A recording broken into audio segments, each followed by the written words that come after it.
Hello and welcome to That Shooting Show. My name is Steve Anderson. I am your humble host. You're in for a treat. I am warmed up now. I just did the first 10 minutes of this program, and now I'm all hyped up because it didn't record for some reason, but now I'm all warmed up and we can be even more controversial. Just imagine all the controversial things you didn't get to hear me say because I said them 10 minutes ago when we thought we were recording, but we weren't. Just kidding. We'll be just as controversial. And I do have 17 controversial opinions for you, but first I want to tell you about Walther. If there is any reason right now that you are considering changing guns, and I don't even know what the reason might be, but if you're considering a change to your competition firearm platform, I need you to take a good, hard, controversial look at the Walther PDP steel frame. It is quite simply the finest gun of its type that you're ever going to find. There's just not a better one. And if you like heavy steel gun things, this does heavy steel gun things. If you prefer a lighter gun, this does those things too. You can get the regular PDP if you prefer it lighter. I'm just telling you, check out the PDP. It comes with a 30-day money-back guarantee. Okay? Just go check it out.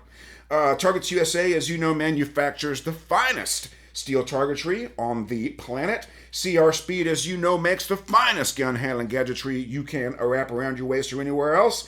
Hunter's HD Gold, as you know, is the only eyewear that I wear, and I am unaware of any other eyewear that I ever wear. OutdoorDynamics.net remanufactures the finest competition ammunition you can dispense from a Freedom Seed dispenser. ShootingSportsInnovations.com is a lot to type because there's a lot to see. And the mighty AMG-Lab.com Commanderson Timer continues to turn heads and blow minds by putting the time into the tablet. We're going to be with the mighty Kita Bussey in California this coming weekend and the next 2 days. So you're getting this on Monday. We're going to be at Sac Valley, California, Friday, Saturday, and also Sunday, Monday. I know it's late notice, but there's a couple of spots left open for that one. Go to andersonshooting.com. We're also going to be in Michigan in October or November. I'm not 100% sure which, so go check that out. And North Carolina, I'll be there at the mighty H2O Foul and also my normal Halloween class in Georgia. So check those out. And anytime you want to get a class for free with me, you can become a class sponsor and you can make some of the range arrangements.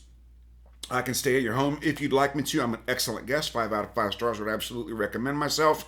And you get the class for free. Just shoot me an email, steve@andersonshooting.com. We're starting to look at next year potentially. So let's just keep that in mind. Let's get these classes booked. Okay. And you can also have me come out with Kita just about anywhere. We can arrange that at the same time. It takes a little bit more coordination because obviously her schedule. But yeah, if you want me and Kita to come out, if you want me to come out, let's do this thing. Okay. It's going to be awesome. And be on the lookout for mental management opportunities online. I don't have September's classes up yet, but I will very shortly. Just finishing up some last minute travel details for September. But just go online and find an online mental management class and sign up for it. It's really that simple. Okay? All right, number 1, controversial opinion. Your stage plan is not as important as you think it is. People they've got this stage plan thing that's causing analysis paralysis. I know the tactical guys say analysis by paralysis. Maybe it's paralysis by analysis. I'm here to tell you, you're waiting too long to decide. Not only that, but the diminishment of your confidence in your stage plan because you're taking so long to decide is really what's causing the problem. Right? You think your stage planning's no good. I'm telling you that your opinion of your stage planning is the problem. Okay? Your execution is far more important than your plan. Far more important. And let's just do a show of hands. We're all friends here. Let's be controversial about it, okay? So raise your hand if you regularly get beat with outstanding execution of terrible plans. Let me make sure I got that right. Otherwise, it'll be controversial. Yeah, I'm executing them very well, but they're not great plans. My execution's awesome, but I'm getting beat. Now raise your hand if you're getting beat with B- or C- execution of A+ plans. That is far, far, far more likely. Your opinion of your plan and your ability to shoot it is far more important than the actual plan. Unless you're so new that you're doing dumb stuff, right? If you're running all the way to the left so you can shoot left to right, or if you're left-handed and you refuse to shoot from left to right because you're afraid to break the 180, well, that's dumb stuff. Okay? If you're doing stand-in reloads, that's dumb stuff. Okay? If you've been in the sport 2 years, we should be pretty much done with the dumb stuff, which means you're in the bracket where if you can't decide, it doesn't matter by definition. Okay? If it's a well-designed stage plan, that means at least 2 options will be viable. At least 2. Okay? If it's not a well-designed stage, it's going to be obvious the way to do it because everybody's going to be doing it the same. But if you're considering left and right versus right to left, and you've been in the sport longer than a year, congratulations. It doesn't matter. In that particular environment, go to confidence. Whichever one you're more confident in, do that. And of course you need to minimize the time spent not shooting in your plan. And this statement that stage plan doesn't matter, this assumes that you're not so new, you're doing dumb stuff. If you're doing dumb stuff, then it matters. We can't do dumb stuff. But if you're not doing dumb stuff, it doesn't matter. Okay? Number 2, you cannot outrun bad points beyond the local level. You just can't. Okay? Every club has a guy who can win stages and matches with a bunch of mics. That does not work out of town. Okay? The only way that works is if you are significantly faster. And locally, there might be somebody who is significantly faster. That will not be the case at a state match. That will not be the case at an area match. So learn to shoot points now. Okay? Because points is the language of the super squad. Okay? I've been on super squads. I've coached super squads. I have been there and I have done that. The language of the super squad is points down. Because they know they're all going to be within a half second of each other. Roughly. One guy's going to run away with it. One guy's going to, I don't know if you want to call it hook up or whatever, but one guy might put a second and a half on number 2. But I'm telling you, 2 through 10 are going to be within a half a second or a quarter second of each other. And what decides those places, what decides those match points? They are points. So learn to shoot points now without slowing down. Because you cannot outrun bad points beyond the local level. Number 3, you're not getting beat with splits. You're just not. Now, there may be, okay, if your splits are in the 50s at, 10 yards and in, okay, you might be getting beat with some splits.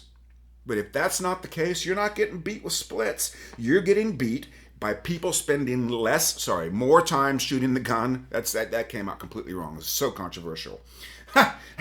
Hit factors, points per second. Okay, they're simply scoring more points per second than you are. That's the only way you can get beat. They're scoring more points per second. Okay, they're doing things sooner. They're blending positions. This is the area in which Kita Bussey absolutely makes magic in our classes. I'm telling you, it is the coolest thing to see because we get to do the stage before and after. And we get, for a B class, C class shooter, we can get 6 to 8 seconds off of that run. A class, master class, we can get a second or 2 depending on how the stage is laid out. But we are taking time off of these stages like a chainsaw. Okay? She'll take a chainsaw and she'll skin your time raw. That's what she does in those things. Where I'm over here teaching the simplicity of match mode, she is taking whole seconds off of your stage times. That is how you can win, not with splits. Okay? Splits are the greatest risk for the least reward. Number 4, the conscious control of speed will always be an error in competition. And everybody thinks when I say that I'm only talking about going fast. Oh yeah, you can't go fast. Well, slowing down is just as dumb. Slowing down is just as dumb. And if there's some other problem, if there's a trigger control problem or a visual patience problem, well, now we got 2 problems. Now we've slowed down and our original problem remains. It persists to smite you again as the almighty smiter. Okay? Conscious control of speed will always be an error in competition. And you guys know what that feels like. Okay? You know when you think you need to slow down because of 25-yard first shot. Well, a 25-yard first shot, I'd want the fastest presentation I can get because it's going to take me a little bit longer to refine that sight picture. But we've all seen a 25-yard draw when there's a 25-yard first shot. Oh, that's hard. That's way out there. It's controversial. It's dumb. Okay? Shooting beyond your sights is dumb. Shooting faster than you can see what you need to see, also dumb. In competition, your vision controls the rate of fire. It's that simple. Okay? Targets for traffic. Your brain is like, ideally when it's programmed correctly, which I can help you do, it's adaptive cruise control. That means the targets are close. Guess what? It's going to be a spicy tuna, right? When targets get a little further out, get a little smaller, it's traffic. What's the right speed to drive in a traffic jam? The flow of traffic. You don't get into a traffic jam and go, oh, it's time to go 12 miles an hour. It's going to be too slow for conditions, or maybe too fast for others. Okay, but your visual, your adaptive cruise control, your vision, man, you'll always be shooting at the right speed. It's going to be awesome, and I can help you do it. Number 5, you are going to be missing in practice while you learn to get faster. That's all there is to it. Todd Jarrett tried to tell me in my very first issue of USPSA Front Sight magazine. Big old quotation there up there in the corner. If you're not missing in practice, you're not going fast enough. And I thought, well, I don't know who this Todd Jarrett is, but I'm an A-class production shooter, and he's wrong. It was controversial. I'm not telling you to miss on purpose. I'm just telling you that if you are shooting great points all the time in practice, and this is training we're talking about, not competition practice, this is actual training to get better, quicker, faster, okay? You are not going to have a lot of great points, and that's okay. And we'll get back to that in a minute, but you got to learn to do it when it counts. Okay, most people, if you're A class or higher, I'd say just probably starting in C class. Okay, you know how to fire an alpha at these distances. You don't need to practice shooting alphas. You need to learn to do that quicker.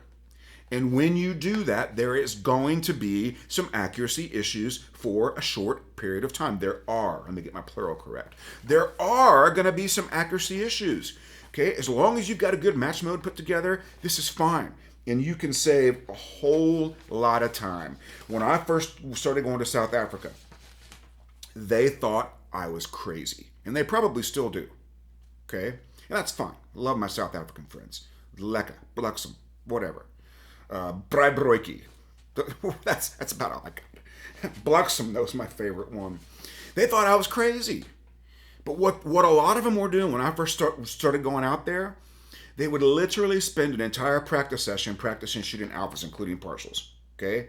Yes, we shoot alphas. That's fantastic. And then they would go to the match and not do it.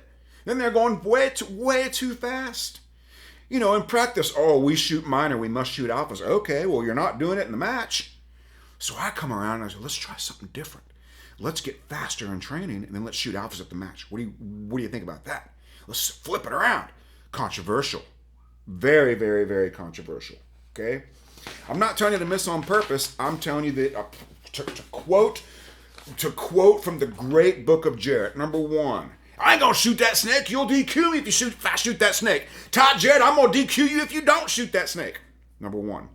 Second verse of the book of Jarrett. If you're not missing in training, you're not pushing hard enough. Okay? And by the way, there is no pushing in competition. There's just not.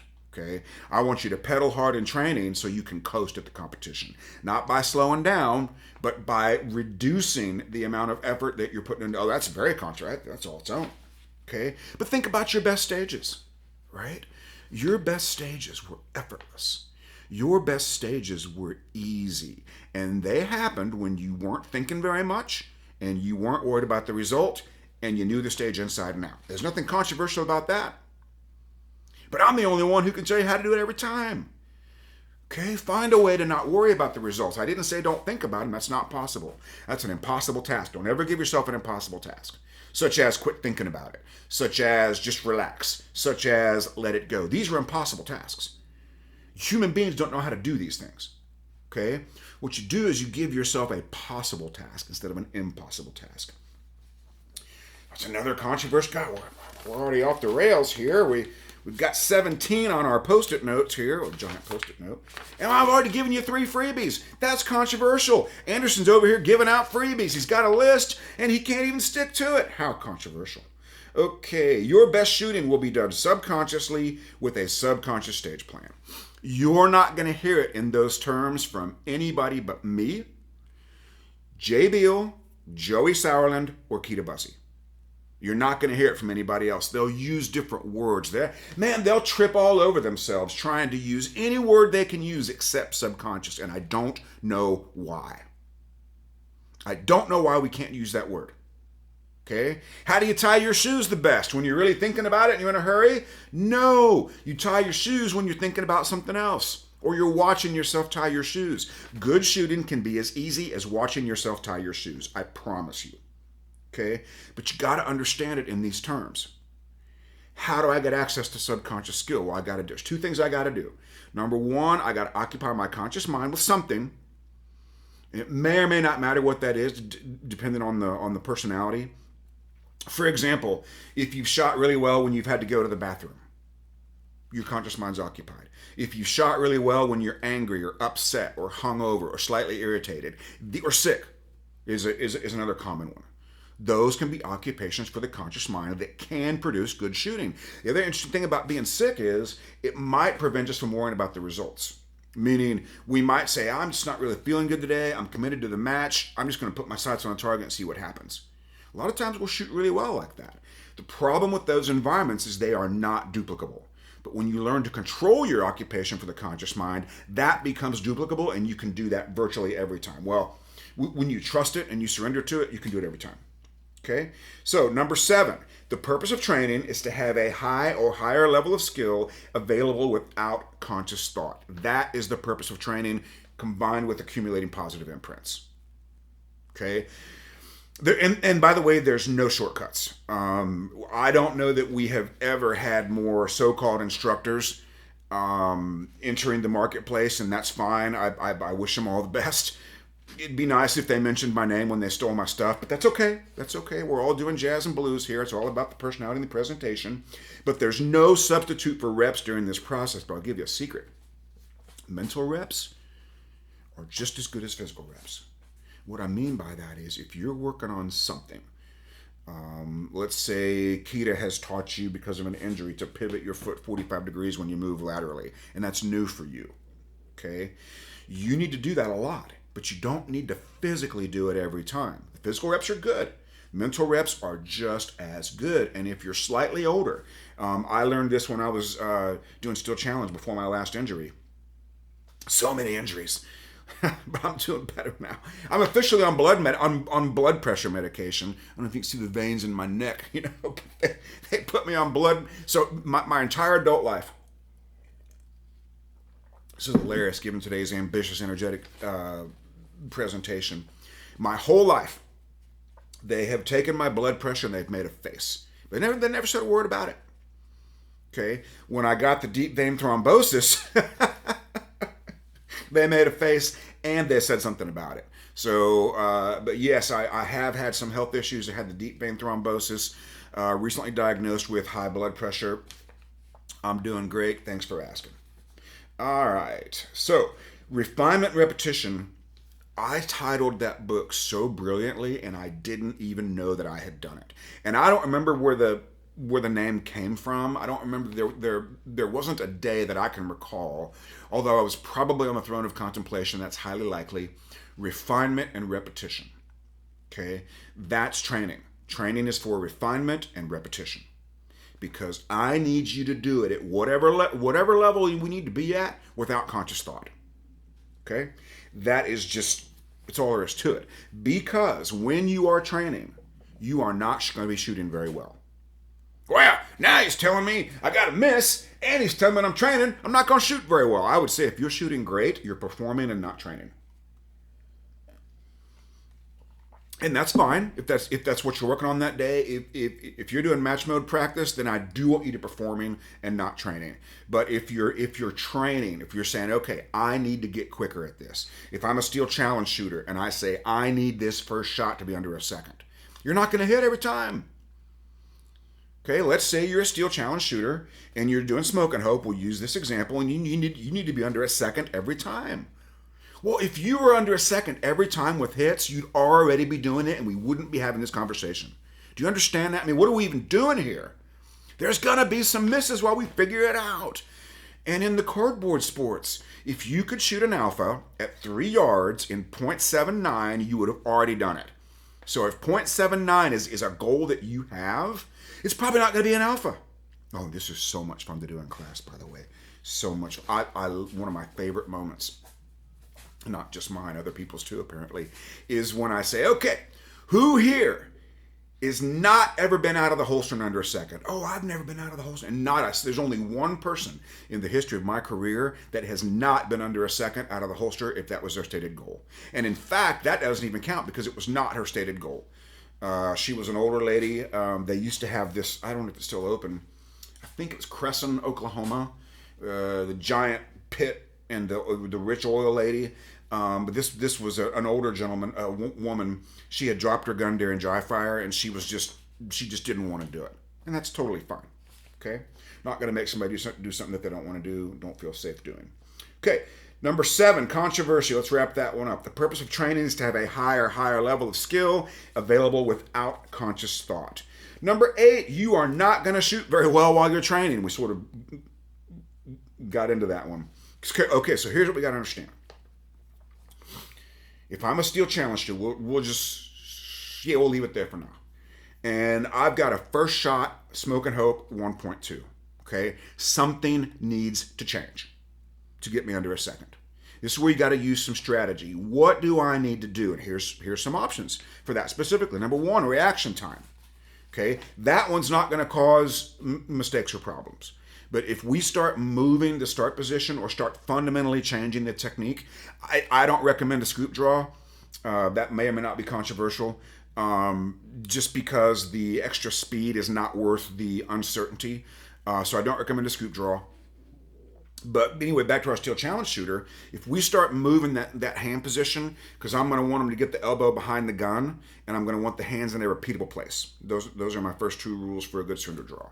And when that's happening, they're going to miss their grip. And they're for sure going to miss the plate. So what we have to decide is, does this new technique, whatever it is, does this have merit? And if I'm there with you, we're going to know right away. Right? But here's what you got to be careful of. If we make a couple of changes and the guy busts a 79, he has a miss. Well, that didn't work very well. 79, I'm over here doing cartwheels. Right? I'm calling Little Caesars prepping the pizza party with the generic cola. And the perfectly portioned number of pieces per participant. That's a fun sentence. The carefully proportioned number of pizza pieces per participant. Well, I'm having a pizza party. This is like Vacation Bible School, bro. But they get mad because they missed.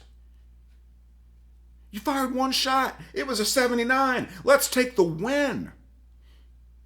Okay? Now, you don't stay there, but you have to go there to get there. Okay? This is good and desirable, but must be understood. In the case of the movement stuff, when you do the class with me and Keita, you're going to learn some fancy footwork, for lack of a better term. Okay? You're going to learn some stuff. When you come back to shoot the stage, I know you have a choice to make. And Keita does too. But here's the choice you have to make. Am I going to think about the feet, or am I going to shoot the stage? Okay, because you're not going to be able to do both extremely well depending on how new the technique is. And by the way, both outcomes are perfectly viable. Right? Is this a match mode exercise, or is this a technical exercise? They are both viable. Okay? And we know that thinking about our feet causes us to shoot like crap. So there's 2 things there. Number 1, if we're thinking about our feet in training because that's good and necessary, we can't be evaluating the targets. Okay? But when that becomes subconscious, now we can evaluate the targets. Okay? So, you must not think about your feet in competition unless you know the risks and are willing to accept the consequences. Okay? Thinking about technique in competition is risky and may have consequences. If you choose to do that, you're probably not going to shoot your best while you're actively thinking about technique. Now, here's what's interesting about that, and I hesitate to say this because everybody thinks they're the exception, but if stage plan, sight, and trigger are 100% subconsciously reliable, as we would expect it to be with a Christian Seiler or an Eric Buffel, okay? If those 3 things, stage plan, trigger, and sight, are 100% automatically, subconsciously reliable, that frees that specific athlete up to potentially think about something technical. Okay? You're not the exception. This is very rare. I'm just saying it is possible at that level. Okay? All right.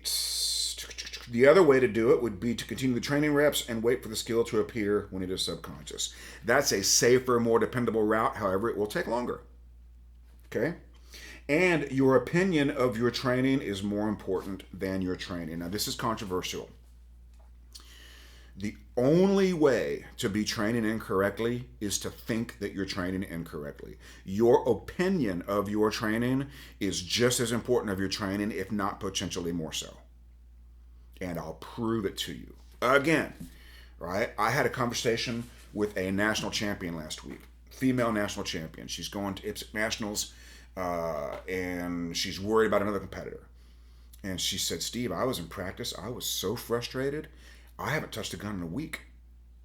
And I was like, let me guess, you were trying to get faster and more accurate or increase speed while holding an accuracy standard. She goes, yeah, how did you know? I said, well, that's about the only way to be frustrated. You are never going to get faster and more accurate at the same time, with the possible exception of a shot calling exercise, in which case I don't think you're getting faster or more accurate. I think you're getting access to current skill. Okay, I don't think that means we're getting faster. But when I realized, and this is, I don't know how many years ago, when I realized that there are 3 modes of practice available to us, that means improvement is guaranteed. If all I got to do is go out and get more accurate by some standard, I'm guaranteed to be able to do that. If all I have to do is go out and get faster by some measurable standard, I can always do that. If all I have to do is go out and practice my match competition process, I can do that. And I'll be successful every single time. And if I'm successful every single time, what am I expecting when I go to the range? I'm expecting to be successful. This sounds suspiciously like the scientific creation of confidence. Past success, predicting future success. Okay, using goal-based practice in one of 3 areas: accuracy, speed, and match. And those of you that are stealing this from me, you need to be a little bit more creative with your names. You need to be more creative with what you call your 3 modes, because I can always tell that they're my 3 modes. The Alpha, the Omega, and the Pi Capsilon. And that one I wouldn't see coming. Right? My 3 modes of practice that I have invented independently are the vanilla, the chocolate, and the strawberry modes of practice. That sounds like Neapolitan, and nobody likes Neapolitan. Right? Like, what are we even doing here? Unless you've got 3 kids, right, and they are literally named vanilla, chocolate, and strawberry, Neapolitan ice cream is dumb. Like, what are we doing here? You like strawberry?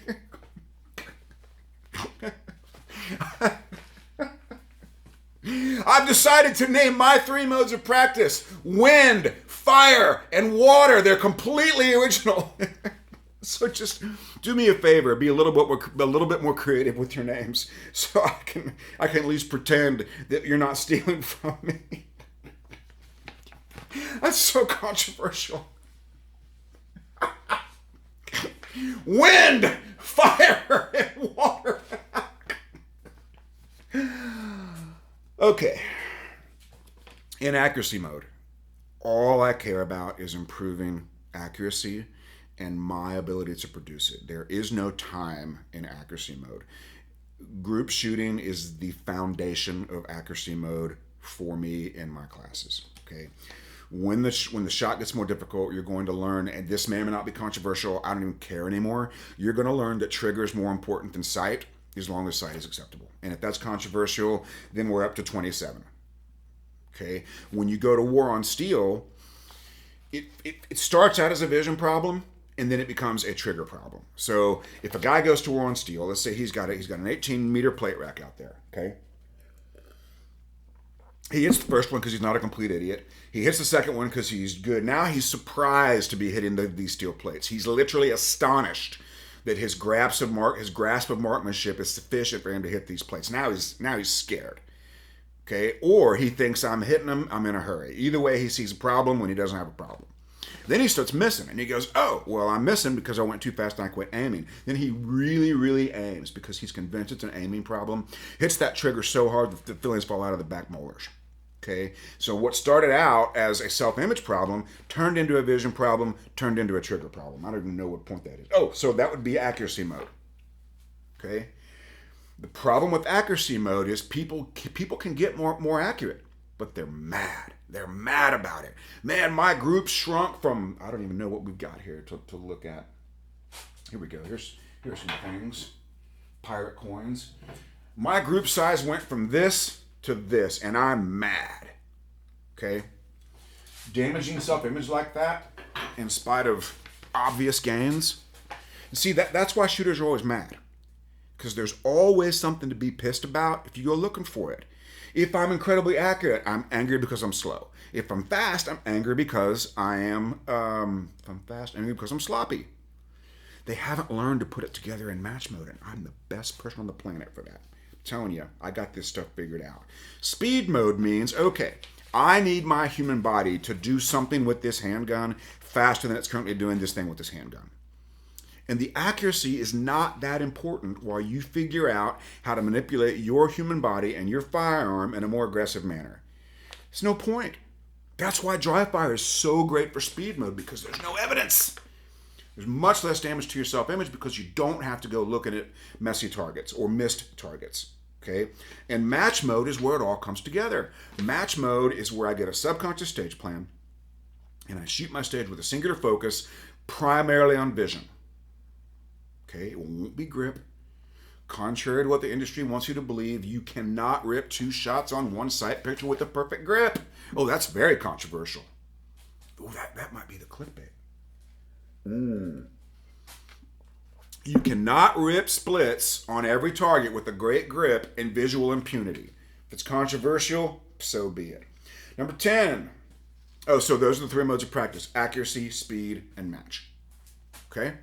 Because remember, if you don't practice competing, you are not going to be a great competitor. And when 2 shooters of similar skill meet in the ring after the 3 modes of practice, the 2 competitors, Competitor A believes in fire, earth, and water. Competitor B, let's call him Neapolitan, he believes in strawberry, chocolate, and vanilla. And now they're meeting in competition. Okay? The one who wins is not going to be the one with the most charismatic stolen modes of practice names. It's going to be the best competitor. If you don't practice competing, you're not going to be the best competitor. Okay? All right, number 10. The conscious mind must be occupied to get access to subconscious skill. This happens occasionally by accident, but can and must be controlled. So if you think about your best stages and your best matches, and you're sitting around and you're just wondering, how do I get that mojo? I'm telling you how it happened. And if it happened a different way, feel free to let me know, because I haven't had a single person tell me anything different ever. Some version of these 3 components. Okay? Chocolate. Strawberry. And vanilla. Okay, so number 1, you knew the stage inside and out. Okay, that requirement is always there for your best shooting. Number 2, you weren't worried about the results. Okay, you either knew you were going to win, you didn't care, or something in between. Okay, and then the final component is you weren't thinking very much and you saw what you needed to see. Those are the 3 components.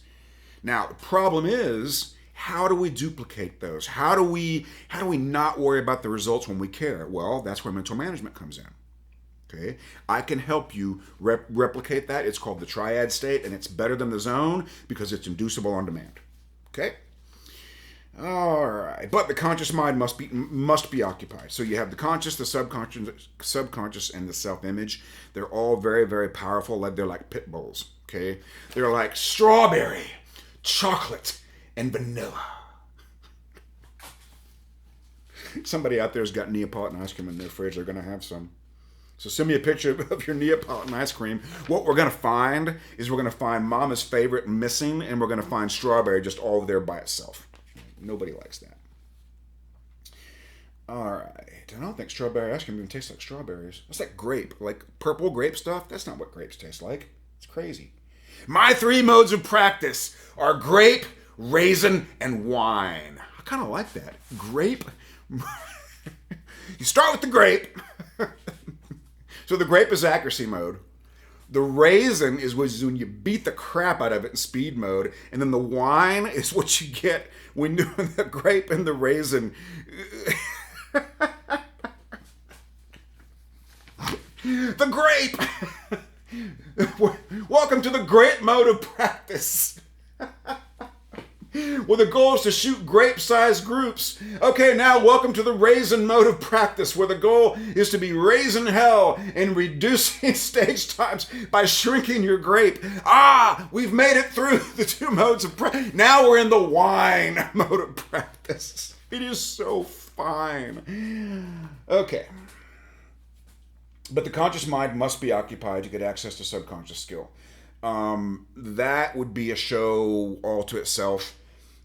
When you hear me talk about a point of focus or a focus phrase, you're choosing one thing to think about, transfers all the power to the subconscious.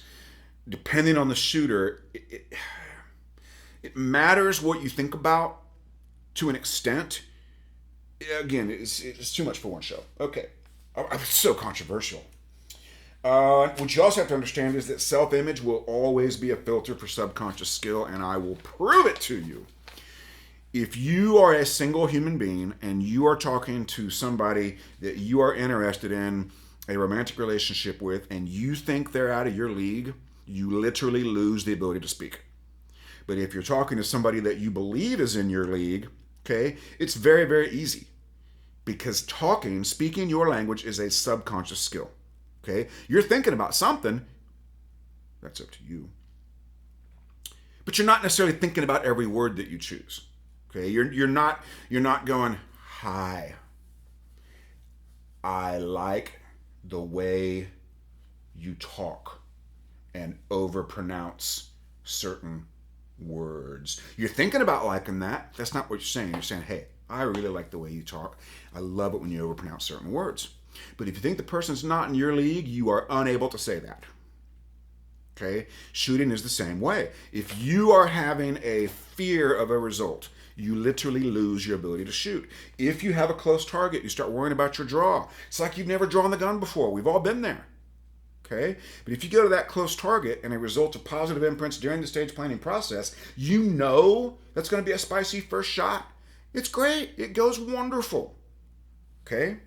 Forgot which controversial point we were on. Oh, yes. Self-image is always a filter for subconscious skill.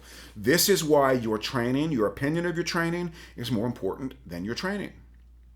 Okay? Negative imprints in training is the second biggest problem in the sport, and I will prove it to you yet again. So you've got your big burly alpha male knuckle dragger. He's going to go to the range. He's going to run it till the wheels fall off, and he's going to leave thinking, I went to the point of failure and I didn't do anything right. That's the guy that goes to the match. I'm not suggesting you're just going to sit there cross-legged with your finger symbols, reciting your made-up version of the 3 modes of practice. Oh, don't disturb me. I'm in grape mode. Grape mode.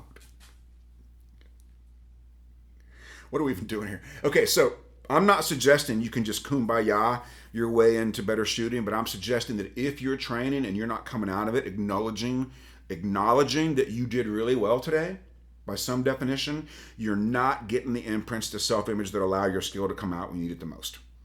And I would suggest that the harder you are on your self-training from a mental standpoint, the more your access to skill is being limited. And it's just true, okay?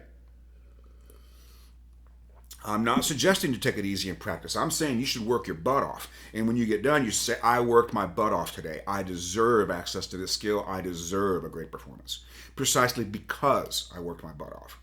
What you can't do is work your butt off and say, I didn't do this very well, I didn't do that, and I'm not very good at that.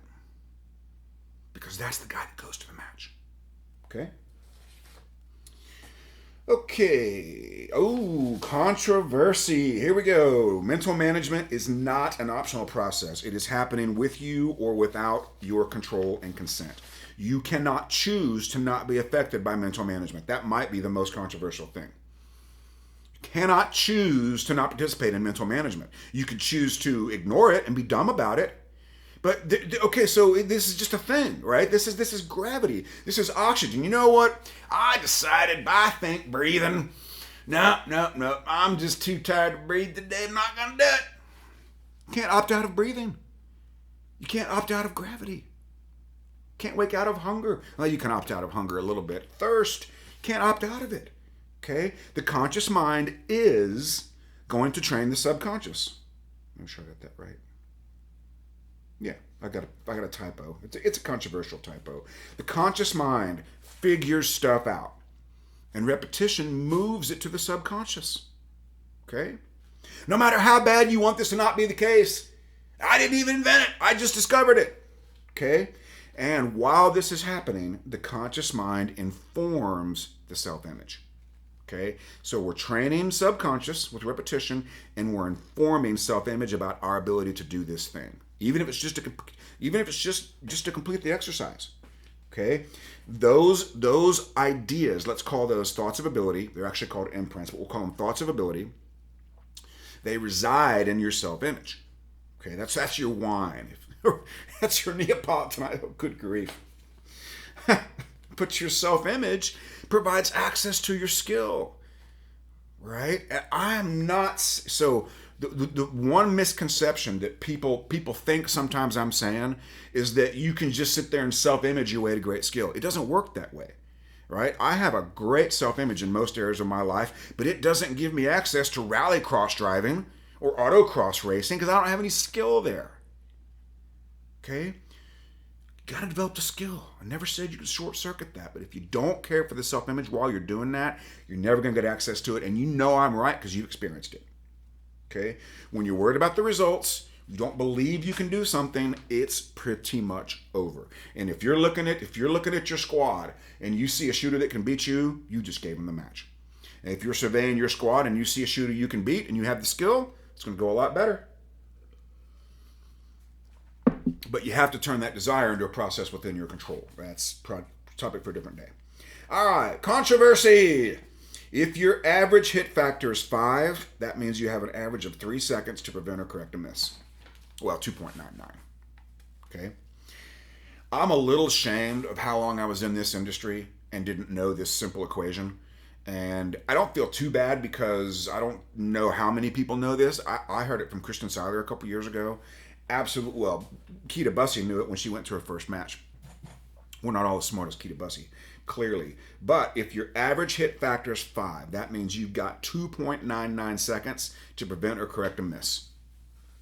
Now, gang, outside of some sort of moving target situation, really overrunning a position, is it ever going to take you 3 seconds to prevent or correct a miss?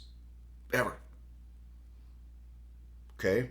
And so you take the penalty divided by the hypothetical or known or example hit factor, and that's the time value. And by the way, Press Score Competitor does this too. It's a very, very cool feature in Practice Score Competitor. You have 3 seconds to prevent or correct a mic in a 5 hit factor. 15 divided by 5, 3. Okay? That gives you 0.8 to prevent or correct a delta. Okay? Is it ever going to take you 0.8 to prevent a delta, typically on the second shot? Slightly better sight picture. Guys, this is controversial. I don't know if it's controversial or not. The difference between a good shot and a bad shot is 3 to 5 hundredths of a second, not 3 to 5 tenths. Not the 3 to 5 seconds or 3 to 5 days that it feels like. Difference between a good shot and a bad shot is 3 to 5 hundredths with a 0 of a second. Now, here's what gets interesting. In minor scoring, a Charlie is 2 points down. So that means in a 5 hit factor, you got 0.4. That is not enough time to make up an observed Charlie. Meaning, maybe it's possible. I've never seen it. A shooter shoots a Charlie and they see the hole. They see the Charlie. Call that an observed Charlie. I have never seen anybody take an observed Charlie and correct it in alpha and under 0.4. Okay, I'm not telling you to leave all your Charlies. I'm just telling you that at a 5 hit factor, you don't have time to make up an observed Charlie. And we see that a lot with newbies. I'm not trying to single out the ladies, but we see it more with females because I think they think, well, if I'm going to be slow, I might as well shoot alphas. And they'll literally poke these little Charlies and they'll see the Charlie and they'll go back. That's not going to improve your hit factor. It's going to improve your hit factor shooting alphas the first time. Okay, but 0.4 is enough. That means in a 5 hit factor, you could add 39 to your split, get an alpha instead of a Charlie, and have a higher hit factor. Okay, and you split demons out there. It's never going to be a 29. It's like, are we here again? Is that controversial? Difference between a bad shot and a good shot is 3 to 5 hundredths. Okay, take a little bit more visual patience, turn your 20 into a 25, your 15 into a 20, whatever it is, you've got time to do that. Okay? And I want to make a controversial apology. I have been telling you guys that shot calling is the most important skill in shooting. It's the most important technical skill. Okay? But I'm coming to the conclusion that controlling the imprints to your self-image is the most important skill you can have. Because if you are not doing that correctly, whether you're using, grape raisin wine or strawberry vanilla chocolate, whichever mode of practice you invented completely on your own, earth, water, fire, hair dryer, shampoo, conditioner, these are the 3 modes of practice.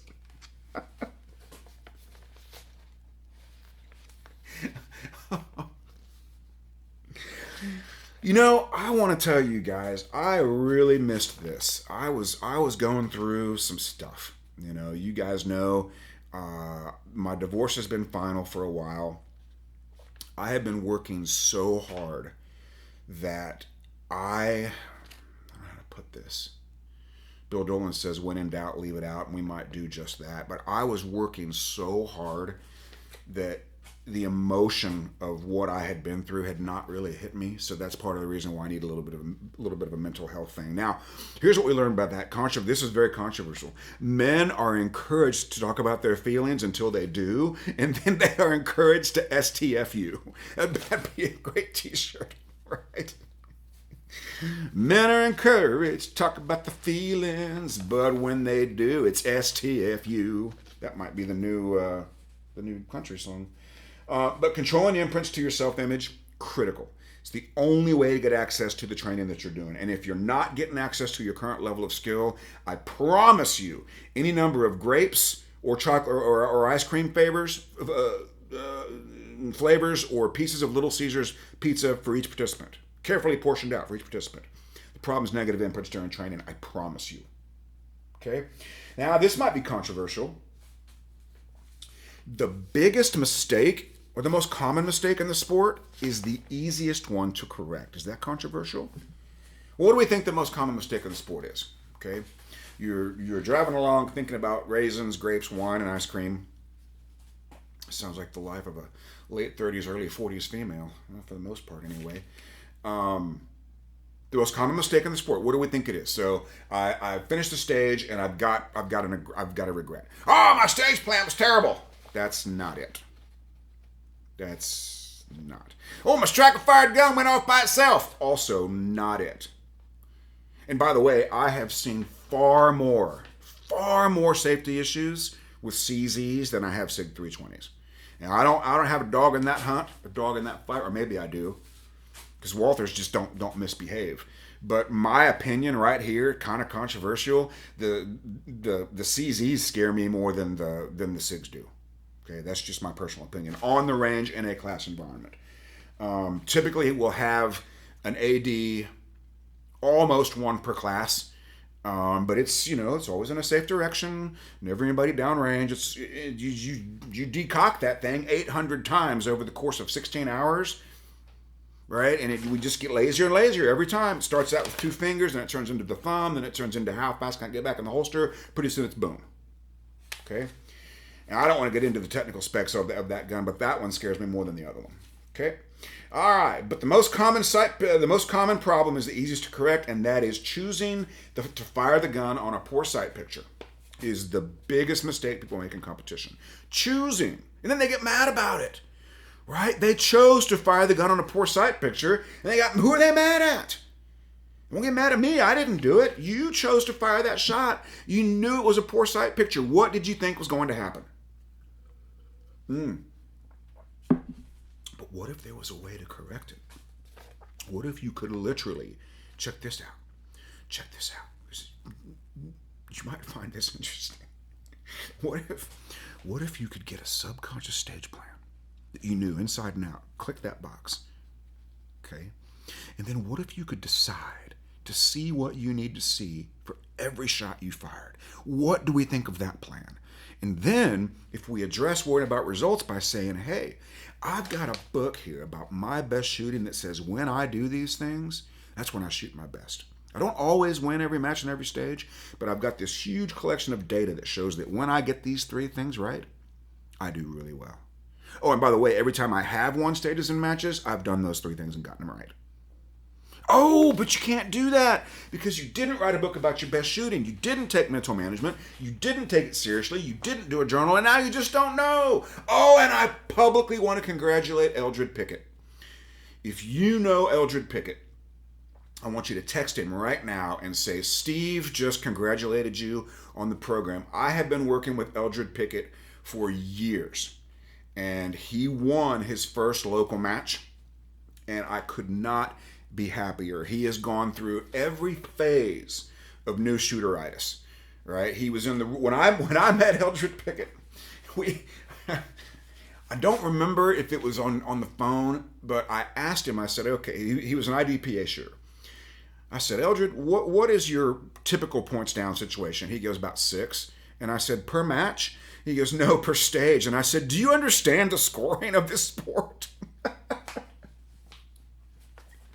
But Eldred has been so patient with me, and we have been working so well together for so long. And let's have a round of applause for Eldred Pickett, who won his first match, or what I think is his first match.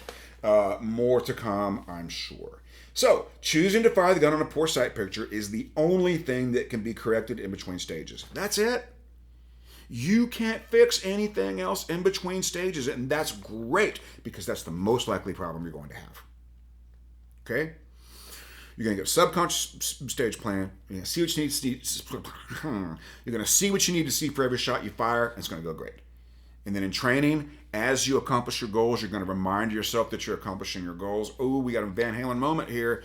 We're about to hit 5150. Okay, controversy. Until you're on the super squad, shoot parcels in the center of the available target area. Oh, I could have made it. I was worried about the result. Oh, I could have ended right on 5150. Brilliant. So that's what happened, see? You notice that I didn't perform very well because I was worried about the result. I was worried about ending the podcast right on 5150s, a tribute to Van Halen. And I didn't even make my point correctly. So not only did I not do it, but I failed at my primary objective. Until you're on the super squad, shoot partials in the center of the available target area. Just do it. Just do it. I don't want to argue about it. How many more times do we need to test it? Okay? Until you're on the super squad, shoot partials in the center of the available target area. And maybe even then too. Okay?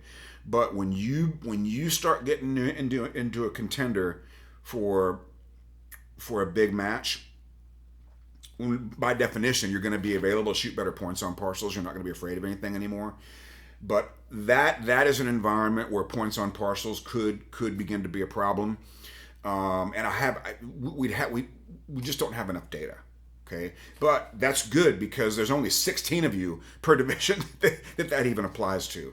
And if you're B class or below, don't even bother with it. I would say A class too.